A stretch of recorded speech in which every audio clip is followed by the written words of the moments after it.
到高雄美浓的纸伞文化村，一窥油纸伞美丽身影。为了不让纸伞走入历史，当初美浓纸伞业者努力转型，将早期素色伞面以美丽的彩绘加以装饰。为了让整个这个美浓油纸伞让这个油纸伞呢能够再继续的做一个延续下去，所以说我们就开始去做所谓的图案的一个彩绘，慢慢将它去做一个改变。如今油纸伞成为珍香收藏的艺术品，传统客庄的情感也保存在每一把纸伞里。美浓纸伞，一向东西同仁无穷样。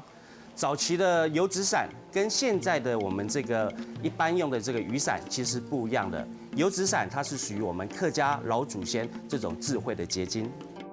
独一无二的油纸伞是老师傅的手艺展现和智慧结晶。纸伞彩绘更让乡村之旅增添悠闲乐趣。当然，好吃又好玩的擂茶 DIY 也大受游客欢迎。这个我们叫做擂棒。擂棒。擂棒。那是用什么做的？你们知道吗？芭乐树。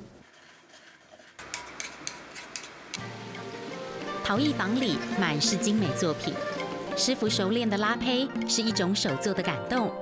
陶器和传统客庄生活其实一直都息息相关。我们都是用所谓的陶瓮，将整个这个酱菜啦、腌肉啦，整个把它存放在里面。所以说呢，慢慢的发展出属于传统的这个陶艺。